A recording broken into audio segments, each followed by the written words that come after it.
In the late 19-teens, Albert Einstein had a new hammer, and he was in search of nails to hit. He had just developed a new and more powerful mathematical description of gravity, and was using it to make predictions willy-nilly. First, Einstein checked that his new description matched up with the previous state-of-the-art description of gravity, Newton's law, for situations where Newton's law agreed with experiments, and it did. Then, Einstein plugged in the orbit of Mercury, and got a prediction that correctly matched the experimental observations of the day, observations which had an anomaly that couldn't be explained with Newton's law of gravitation. He plugged in starlight passing by the sun and got a prediction that it should bend because of the sun's gravity. This was later confirmed. He plugged in starlight leaving large stars and got a prediction that the spectrum of the light should be redshifted as it climbs out of the gravity well.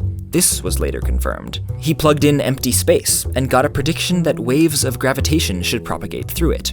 This too was later confirmed. And he plugged in the universe and got a prediction that it should be static and unchanging, which was wrong.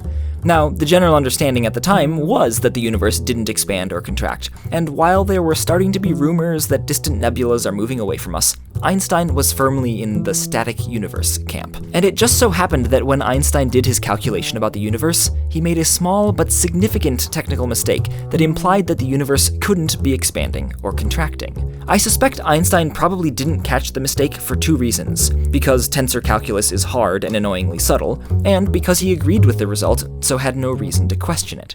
This is all the more significant because the mistake ultimately meant that his equations predicted the universe couldn't have anything in it at all, and Einstein had to find a totally different clever mathematical trick in order for his equations to describe a universe that did have stuff in it in spite of his mistaken calculation. Anyway, a few years later, Russian physicist Alexander Friedmann plugged the universe into Einstein's equations, and he didn't make the mistake Einstein did.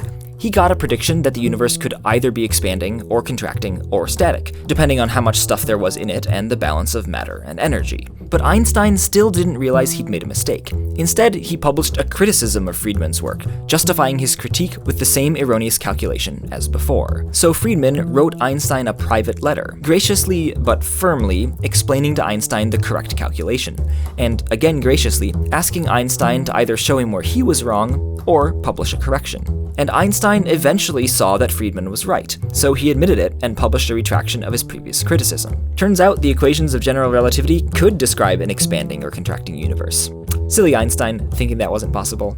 Einstein was famously upset about the whole episode, and the story is typically written to suggest that he simply regretted being wrong. And maybe that's the truth. But speaking as a physicist, and to be clear, this is purely my own personal speculation, I kind of wonder if Einstein was also kicking himself in the pants because if he hadn't made that silly math error, maybe he could have arrived years earlier at the same equations as Friedmann, and which are now called the Friedmann equations and are the foundation of our modern understanding of the large-scale structure of the universe. What I'm saying is, I wonder if Einstein regretted the mistake not just because it was a mistake, but because his ego was tantalizing him with what could have been. But I'm not entirely sure Einstein would have been able to do what Friedmann did, because all people, even scientists, have biases, and biases tend to be held so strongly and so deeply that they not only blind us to alternatives, they blind us to their very existence.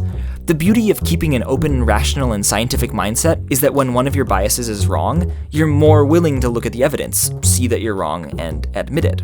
But it's really hard to do, even, or maybe especially, for somebody like Einstein. And I really wonder if Einstein would have been able to see past his bias about the static nature of the universe without outside help. Einstein, like all of us, was human after all. What we can take from Einstein in this story is this: we can understand that we can be wrong, and when we are, graciously admit it. This video is sponsored by a platform that's all about understanding when you're wrong and trying to improve. Of course, it's Brilliant.org. Brilliant has courses and quizzes and puzzles to master logic, math, and science skills in whatever size dose you want, and they're sporting a new look. What I like about their redesign is that it's not just cosmetic. The interactive quizzes and problems are getting more and more interactive and animated. Do you know what the angles on the outside of a pentagon add up to? What about why solar panels are tilted, and how you pick the right angle? Or for something a little more in-depth, I'd recommend their Mathematical Fundamentals course. To sign up for free, go to brilliant.org/minutephysics. That lets Brilliant know you came from here, plus Brilliant is offering the first 200 people to go to that link 20% off a premium subscription. Again, that's brilliant.org/minutephysics to sign up for free, and thanks to Brilliant for supporting Minute Physics.